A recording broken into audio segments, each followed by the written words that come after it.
जगला रचे बर्मन बनाए हो, कैसे करा मैं दाइयो जगला रचे बर्मन बनाए हो। कुटुंब कबीला सब सकलाए मैया, कुटुंब कबीला सब सकलाए,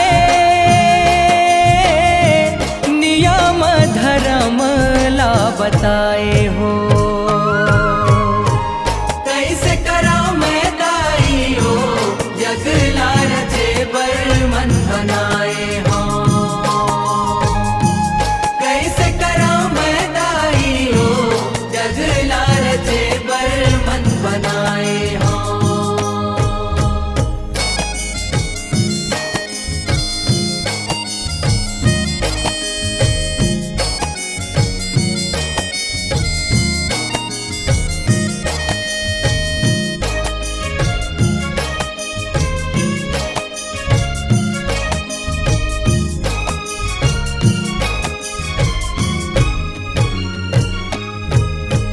जोत जवारक नियम धर्म ला बैगहा के बताही, उखरे बताए रदम चलबो अलहन हा नहीं आही, अलहन हा नहीं आही उदाई, अलहन हा नहीं आही। दीवहार मापन कहो थे बैगा सुन समझाही, तब जाके ये काज सवर ही मन सबके हर साही, मन सबके हर साही उदाई, मन सबके हर साही।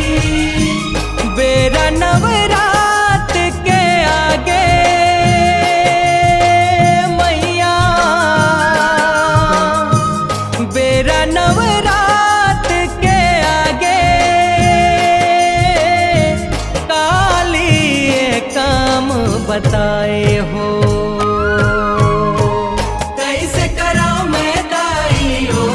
जगला रचे बर्मन बनाए हो, कैसे करा मैं दाइयो जगला रचे बर्मन बनाए हो।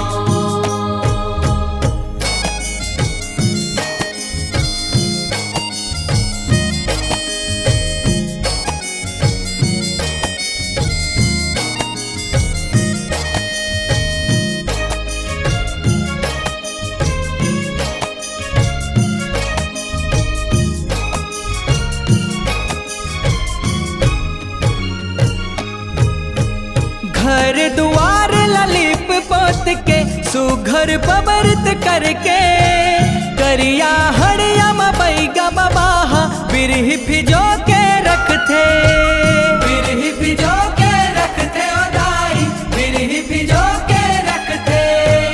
फुलवारी पर नदिया तीर के माटी संवार के रखते, जोत के करसा झंझरी टुकनी तेले औ बाती बरथे, तेले औ बाती बरथे दाई, तेले औ बाती बरथे।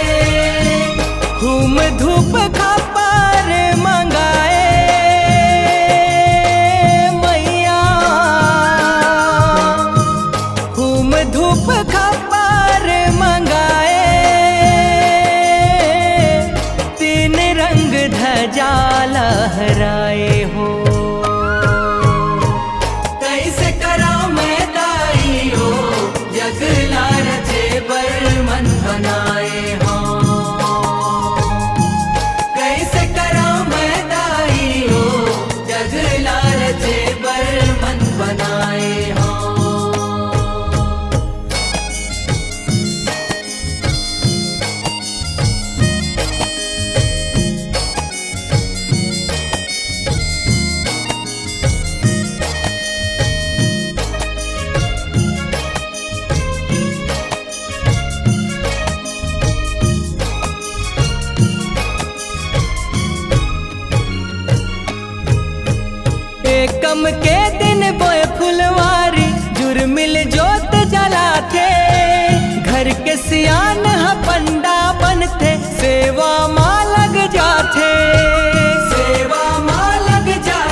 के दिन बीत जाते, पंचमी माँ सिंगार सजाए, जवारहा लहराते, जवारहा लहराते ओ दाई, जवारहा लहराते।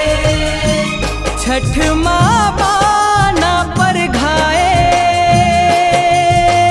मैया, छठ माँ बाना पर घाए, चौरा माँ बाना सुहाए हो। कैसे करा मैं दाई हो, जगला रचे बर मन बनाए हो। कैसे करा मैं दाई हो, जगला रचे बर मन बनाए हो।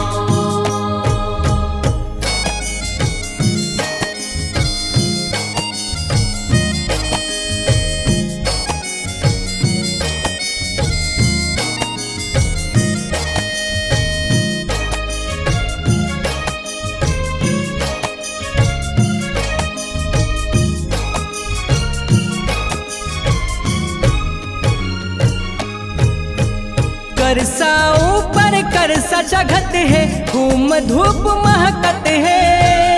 अष्टमी दिन माँ हवन पुजाला, बामहन देव करत है। बामहन देव करत है ओ दाई, बामहन देव करत है। नवमी के दिन घर के सियानिन बोहे जोत जलत है। पाछू पाछू छोटकी मंझली बोहे जवारा झुपत है। बोहे जवारा झुपत है ओ दाई, बोहे जवारा झुपत है। कांति कार्तिक जस गाए मैया, कांति कार्तिक जस गाए, बिंदु सगरी नहाए हो। कैसे करा मैं दाई हो, जगला रचे बर मन बनाए हो। कैसे करा मैं दाई हो, जगला रचे बर मन बनाए हो। कुटुंब कबीला सब सकलाए मैया, कुटुंब कबीला सब सकलाए, नियम धर्म ला बताए हो। कैसे करा मैं दाई हो, जगला रचे बर मन बनाए हो। कैसे करा मैं दाई हो, जगला रचे बर मन बनाए हो। कैसे करा मैं दाई हो, जगला रचे बर मन बनाए हो।